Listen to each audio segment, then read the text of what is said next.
হাই friends, পুনৰ এটা job update ভিডিঅ'লৈ আপোনালোক সকলোকে স্বাগতম জনাইছোঁ। পুনৰ কেইটামান নতুন প্ৰাইভেট জবৰ আপডেট লৈ আহিছোঁ, গতিকে ভিডিঅ'টো কোনো স্কিপ নকৰাকৈ শেষলৈকে চাই থাকিব। তাৰ বাবে আপোনালোকে আহিব লাগিব গুগল বা আপোনালোকৰ ক্ৰমত। ইয়াতে আহি আপোনালোকে টাইপ কৰিব লাগিব আছাম জব career.in বুলি সাৰ্চ কৰিব লাগিব। সাৰ্চ কৰাৰ লগে লগে আমাৰ যোনটো ৱেবছাইট আছে জবৰ আপডেটসমূহ আপোনালোকক দি থাকোঁ, সেই ৱেবছাইটটো এনেদৰে আহি যাব। ইয়াতে আপোনালোকে যোনটো ফাৰ্ষ্ট লাইনত দেখিছে তাতে আপোনালোকে ক্লিক কৰি পেলাই আপোনালোকে আমাৰ ৱেবছাইটত আহিব পাৰিব। ৱেবছাইটত আহি তো ইয়াতে সকলোবোৰ জব আপডেট পাই যাব। প্ৰাইভেট জবৰ সকলোখিনি জবেই ইয়াত আপডেট দিয়া হৈছে। আজি আপোনালোকৰ কাৰণে লৈ আহিছোঁ private job in Assam 2026 CMS private job vacancy all Assam private job. তো আজি বহুকেইটা ভাল ভাল পোষ্ট মুকলি কৰা হৈছে আৰু আপোনালোকে যদি এই পোষ্টসমূহৰ কাৰণে ইণ্টাৰেষ্টেড হয় আবেদন কৰি ল'ব পাৰিব। তো CMS কেছ মেনেজমেণ্ট ছাৰ্ভিচৰ ফালৰ পৰা পোষ্ট মুকলি কৰা হৈছে, যিসমূহ ATM গাড়ী ঘূৰি ফুৰে আপোনালোকে দেখিছে ATMত টকা ভৰাই। তো তেনেকুৱা ডিপাৰ্টমেণ্টৰ ফালৰ পৰা পোষ্ট মুকলি কৰা হৈছে। যদি আপোনালোকে ইণ্টাৰেষ্টেড হয় তেনেকুৱা জব কৰিবৰ কাৰণে আজি এই পোষ্টকেইটাৰ কাৰণে অতি সোনকালে আবেদন কৰি ল'ব। ভিডিঅ'টো আৰম্ভ কৰাৰ আগতে মই আপোনালোকক এটা কথা জনাই ল'ব বিচাৰোঁ। মই কেৱল আপোনালোকৰ কাৰণে প্ৰাইভেট জবৰ যিসমূহ ইনফৰমেশ্যন সেই ইনফৰমেশ্যনসমূহে লৈ আহোঁ। আপোনালোকে যদি এই পোষ্টসমূহৰ কাৰণে ইণ্টাৰেষ্টেড হয় বা আবেদন কৰিব বিচাৰে, আবেদন কৰাৰ আগত নিজে এবাৰ ভালদৰে ভেৰিফিকেশ্যন কৰি ল'ব। আজি 1 নম্বৰ পোষ্টটো মুকলি কৰা হৈছে হিটাচি কেছ মেনেজমেণ্ট ছাৰ্ভিচৰ ফালৰ পৰা হাফলঙত এই পোষ্টকেইটা মুকলি কৰা হৈছে। তো হিটাচি যিখন গাড়ী কেছ মেনেজমেণ্ট ছাৰ্ভিচ ATMত কেছ মেনেজমেণ্ট কাম কৰে, তো তেনেকুৱা ডিপাৰ্টমেণ্টৰ ফালৰ পৰা হাফলঙত দুটাকৈ পোষ্ট মুকলি কৰিছে। প্ৰথমৰ পোষ্টটো মুকলি কৰা হৈছে ATM অপাৰেটৰ। এই বিভাগত দুটা পোষ্ট মুকলি কৰিছে আৰু ইয়াৰ কাৰণে অনলি মেল কেণ্ডিডেট বিচৰা হৈছে। শিক্ষাগত অৰ্হতা মিনিমাম 12 পাছ বিচাৰিছে। এজ লিমিট 21ৰ পৰা 30 ইয়াৰ্ছ বিচৰা হৈছে আৰু এই পোষ্টটো কৰাৰ বাবদ আপোনালোকক চেলাৰী দিয়া হ'ব। যিসমূহ ফ্ৰেছাৰ কেণ্ডিডেট তেওঁলোকে চেলাৰী পাব 11,773 টকা plus fuel plus bonus plus OT। তো যথেষ্ট পৰিমাণৰ এটা ভাল চেলাৰী, লগতে আপোনালোকক ঘূৰা পকা কৰাৰ কাৰণে মানে ATM ভিজিট কৰাৰ কাৰণে যিটো আপোনালোকৰ ফিউল খৰচ হ'ব সেই ফিউলটো আপোনালোকক তেলটো দিয়া হ'ব, প্লাছ বোনাছ দিয়া হ'ব আৰু এটা OT বেনিফিট আপোনালোকক দিয়া হ'ব। ষ্টাৰ্টিং চেলাৰী এক্সপিৰিয়েঞ্চসকলে যোনসকল এক্সপিৰিয়েঞ্চ থকা কেণ্ডিডেট তেওঁলোকৰ নিগেটিবল কিমান টকা দৰমহা দিয়া হ'ব ইয়াতে মেনশ্যন কৰা হোৱা নাই। তো যথেষ্ট পৰিমাণৰ ভাল চেলাৰী পাই যাব এক্সপিৰিয়েঞ্চ থকা কেণ্ডিডেটসকলেও, আৰু যোনসকল ফ্ৰেছাৰ কেণ্ডিডেট তেওঁলোকেও এই পোষ্টটোৰ কাৰণে আবেদন কৰিব পাৰিব। ছেকেণ্ড পোষ্টটো মুকলি কৰা হৈছে ড্ৰাইভাৰৰ কাৰণে। ইয়াতে এটা পোষ্ট মুকলি কৰিছে আৰু ইয়াৰ কাৰণেও মেল কেণ্ডিডেট বিচৰা হৈছে। শিক্ষাগত অৰ্হতা মিনিমাম 8 পাছ হ'লে এই পোষ্টটোৰ কাৰণে আবেদন কৰিব পাৰিব আৰু বয়সৰ সীমা 21ৰ পৰা 40 বছৰ বিচৰা হৈছে। ইয়াতে আপোনালোকক ষ্টাৰ্টিং চেলাৰী দিয়া হ'ব 14,772 টকা প্লাছ বোনাছ প্লাছ OT। তো ষ্টাৰ্টিঙত আপোনালোকে মোটামুটি 15,000 টকা দৰমহা আপোনালোকে পাই যাব, প্লাছ বোনাছ আপোনালোকক দিয়া হ'ব আৰু পিছলৈ আপোনালোকৰ যদি ভালদৰে কাম কৰি যায় চেলাৰীটো ইনক্ৰিজমেণ্ট কৰা হ'ব। Fresher can also' apply. এই পোষ্টটোৰ কাৰণে ফ্ৰেছাৰসকলে আবেদন কৰিব পাৰিব। Mandatory original LMV license. তো মেণ্ডেটৰী মানে বাধ্যতামূলক আপোনালোকৰ LMV লাইচেঞ্চ অৰিজিনেল থাকিব লাগিব। পোষ্টকেইটাৰ কাৰণে যদি ইণ্টাৰেষ্টেড হয় প্ৰাৰ্থীসকলে ইয়াতে যোনটো মেইল দিয়া হৈছে তাতে আপোনালোকৰ আপডেটেড বায়'ডাটাখন চেণ্ড কৰি পোষ্টকেইটাৰ কাৰণে আবেদন কৰি ল'ব পাৰিব। যেতিয়া আপোনালোকে মেইলত বায়'ডাটাখন চেণ্ড কৰিব, ছাবজেক্ট লাইনত মেনশ্যন কৰি দিব কোনটো পোষ্টৰ কাৰণে আবেদন কৰিছে। লাষ্ট ডেট দিয়া হৈছে 1 মাৰ্চলৈকে। পোষ্টকেইটা যদি শ্বৰ্ট লিষ্টেড হয় আপোনালোকক ইণ্টাৰভিউৰ কাৰণে যোগাযোগ কৰা হ'ব।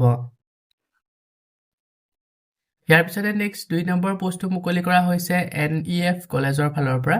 এছিষ্টেণ্ট প্ৰফেচৰৰ বিভাগত পোষ্টটো মুকলি কৰিছে। ডিপাৰ্টমেণ্ট হৈছে MCOM accounts and finance, MBA finance আৰু মেথমেটিক্স। এইকেইটা ডিপাৰ্টমেণ্ট পঢ়াব পৰাকৈ এছিষ্টেণ্ট প্ৰফেচৰৰ কাৰণে পোষ্ট মুকলি কৰা হৈছে। ৰিক্ৰুইটমেণ্টৰ কাৰণে গুড একাডেমিক ৰেকৰ্ড আৰু NET স্লেট PhD কৰা কেণ্ডিডেট বিচৰা হৈছে আৰু যিসকলে নেট স্লেট PhD কৰিলে অলৰেডি তেওঁলোকে যদি এই পোষ্টটোৰ কাৰণে আবেদন কৰে তেওঁলোকক প্ৰিফাৰ বুলি দিয়া হ'ব। পোষ্টটোৰ কাৰণে যদি ইণ্টাৰেষ্টেড হয় প্ৰাৰ্থীসকলে ইয়াতে যোনটো মেইল দিয়া হৈছে তাতে আপোনালোকৰ আপডেটেড বায়'ডাটাখন চেণ্ড কৰি পোষ্টটোৰ কাৰণে আবেদন কৰি ল'ব পাৰিব। লাষ্ট ডেট দিয়া হৈছে 4 মাৰ্চলৈকে পোষ্টটো যদি শৰ্টলিষ্টেড হয় আপোনালোকক ইণ্টাৰভিউৰ কাৰণে যোগাযোগ কৰা হ'ব সো বন্ধু বান্ধৱীসকল এইখিনিতে আপোনালোকৰ কাৰণে এটা সৰু ৰিকুৱেষ্ট যদি আপুনি আমাৰ চেনেলত নতুনকৈ আহিছে চেনেলটো সাবস্ক্ৰাইব কৰি ৰাখিবলৈ একেবাৰে নেপাহৰিব আৰু ভিডিঅটো যদি চাই ভাল পায় ভিডিঅটো লাইক শেয়াৰ কৰি দিব মই আপোনালোকৰ কাৰণে যিসমূহ পোষ্ট লৈ আহোঁ এই পোষ্টসমূহ আবেদন কৰাৰ বাবদ আপোনালোকক যদি এপ্লিকেশ্যন ফিজ বা ইণ্টাৰভিউ নামত ধন দাবী কৰা হয় 1 টকাও পে নকৰিব ইয়াৰ পিছতে নেক্সট 3 নম্বৰ পোষ্টটো মুকলি কৰা হৈছে এছএন এনাৰ্জি সাৰ্ভিস শিৱসাগৰৰ ফালৰ পৰা এই পোষ্টটো মুকলি কৰিছে ইয়াতে বহুকেইটা পোষ্ট মুকলি কৰা হৈছে প্ৰথমৰ পোষ্টটো মুকলি কৰিছে প্ৰডাকচন অপাৰেটৰ বিভাগত সেকেন্ড পোষ্টটো মুকলি কৰিছে ইলেক্ট্ৰিচিয়ানৰ বিভাগত তাৰ পিছতে আছে ইলেক্ট্ৰিকেল ইঞ্জিনিয়াৰ সুপাৰভাইজাৰ ইয়াৰ পিছতে আছে ইনষ্ট্ৰুমেন্টন ইঞ্জিনিয়াৰ আৰু ইনষ্ট্ৰুমেন্টন টেকনিচিয়ান তো টোটাল 5টা কৈ পোষ্ট মুকলি কৰা হৈছে যদি আপোনালোকে এই পোষ্টসমূহৰ কাৰণে আগ্ৰহী হয় ইন্টাৰেষ্টেড পাৰসন সকলে আবেদন কৰি ল'ব ৰিক্ৰুটমেন্টৰ কাৰণে কেনেকুৱা ধৰণৰ কি লাগিব গুটেখিনি ইয়াতে মেনশন কৰা হৈছে পিৰিয়ড এক্সপেৰিয়েন্স থাকিব লাগিব production operation and maintenance in oil and gas field সাৰ্ভিসৰ ওপৰত যিসকলৰ পিৰিয়ড এক্সপেৰিয়েন্স আছে তেওঁলোকে যদি আবেদন কৰে তেওঁলোকক প্ৰিফেট দিয়া হ'ব ইয়াৰ লগতে strong leadership and site coordination skill বিচাৰিছে আৰু ability to work in site base environment relevant technical qualification এইসমূহ আপোনালোকৰ এলিজিবিলিটি বিচৰা হৈছে তো যিসকল এলিজিবল হয় ইছু প্ৰাৰ্থী সকলে ইয়াতে যোনটো মেইল দিয়া হৈছে তাতে আপোনালোকৰ আপডেটেড বায়োডাটাখন সেন্ড কৰি লগতে সাবজেক্ট লাইনত আপোনালোকে কোনটো পোষ্টৰ কাৰণে আবেদন কৰিছে মেনশন কৰি আপোনালোকৰ বায়োডাটাখন সেন্ড কৰি পোষ্টৰ কাৰণে আবেদন কৰি ল'ব পাৰিব লাষ্ট ডেট দিয়া হৈছে 1 মাৰ্চলৈকে পোষ্টটো যদি শৰ্টলিষ্টেড হয় আপোনালোকক ইণ্টাৰভিউৰ কাৰণে যোগাযোগ কৰা হ'ব ইয়াৰ পিছতে নেক্সট 4 নম্বৰ পোষ্টটো মুকলি কৰা হৈছে ইন্টাৰনেশ্যনেল একাডেমি অফ স্কুলাৰ্ছ বঙাইগাঁও এই পোষ্টটো মুকলি কৰা হৈছে বঙাইগাঁৱত থকা ইন্টাৰনেশ্যনেল একাডেমিক্স অফ স্কুলাৰৰ ফালৰ পৰা ইয়াতে প্ৰথমৰ পোষ্টটো মুকলি কৰিছে এনটিটি বিভাগত এটা পোষ্ট তাৰ পিছতে আছে স্পেশাল এডুকেটৰৰ বিভাগত এটা পোষ্ট তাৰ পিছতে আছে ওয়াৰ্ডেনৰ বিভাগত এটা পোষ্ট ইয়াৰ কাৰণে শিক্ষাগত অৰ্হতা গ্ৰেজুৱেট বিচাৰিছে আৰু মেল কেণ্ডিডেট সকলে আবেদন কৰিব পাৰিব মানে যোনটো ওয়াৰ্ডেনৰ পোষ্ট হয় এই পোষ্টৰ কাৰণে গ্ৰেজুৱেট কৰা কেণ্ডিডেট বিচৰা হৈছে আৰু মেল কেণ্ডিডেট বিচাৰিছে তো যিসকল ইন্টাৰেষ্টেড হয় ইছু প্ৰাৰ্থী সকলে ইয়াতে যোনটো মেল দিয়া হৈছে তাতে আপোনালোকৰ আপডেটেড বায়োডাটাখন সেন্ড কৰি পোষ্ট কিটাৰ কাৰণে আবেদন কৰি ল'ব পাৰিব আৰু সাবজেক্ট লাইনত মেনশন কৰি দিব কোনটো পোষ্টৰ কাৰণে আবেদন কৰিছে আৰু এটা WhatsApp নম্বৰ দিয়া হৈছে 7086316729 এই নম্বৰটো যোগেৰে WhatsAppত আপোনালোকৰ আপডেটেড বায়োডাটাখন সেন্ড কৰিও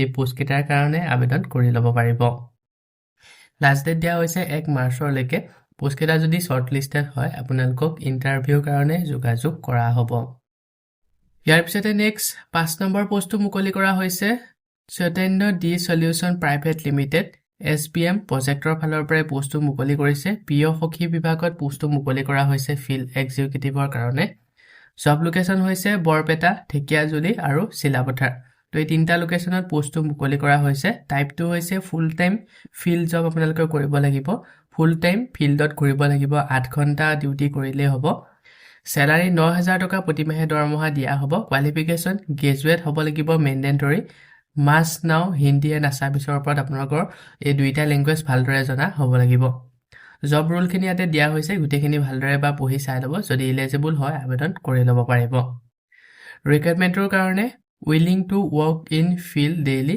গুড কমিউনিকেশ্যন স্কিল আৰু বেসিক স্মাৰ্টফোন নলেজ তো এইখিনি আপোনালোকৰ এলিজিবিলিটি বিচৰা হৈছে পোষ্টৰ কাৰণে যদি ইন্টাৰেষ্টেড হয় ইছুক প্ৰাৰ্থী সকলে ইয়াতে যোনটো মেইল দিয়া হৈছে তাতে আপোনালোকৰ আপডেটেড বায়োডাটাখন সেন্ড কৰি পোষ্টৰ কাৰণে আবেদন কৰি ল'ব পাৰিব লাষ্ট ডেট দিয়া হৈছে 1 মাৰ্চলৈকে পোষ্টটো যদি শৰ্টলিষ্টেড হয় আপোনালোকক ইণ্টাৰভিউৰ কাৰণে যোগাযোগ কৰা হ'ব সো বন্ধু বান্ধৱীসকল এইকেইটা আছিল আজি আপোনালোকৰ কাৰণে লৈ অহা প্ৰাইভেট জবৰ আপডেট আশা কৰোঁ ভিডিঅ'টো চাই আপোনালোকে উপকৃত হ'ব ভিডিঅ'টো চাই যদি ভাল পায় ভিডিঅ'টো গৈ লাইক আৰু শ্বেয়াৰ কৰি দিবলৈ একেবাৰে নেপাহৰিব আমাৰ চেনেলত যদি প্ৰথমবাৰ ভিজিট কৰিছে চেনেলটো সাবস্ক্ৰাইব কৰি কাষতে থকা বেল আইকনটো প্ৰেছ কৰি অন কৰি ৰাখিব আমাৰ চেনেলৰ এনে ধৰণৰ আহিবলগীয়া প্ৰাইভেট জব আপডেটৰ নটিফিকেশ্যনসমূহ প্ৰতিদিনে পাই থাকিবৰ কাৰণে আজিলৈ মানে পুনৰ এটা জব আপডেট ভিডিঅ'ৰ সৈতে লগ পাম অহাকালিলৈ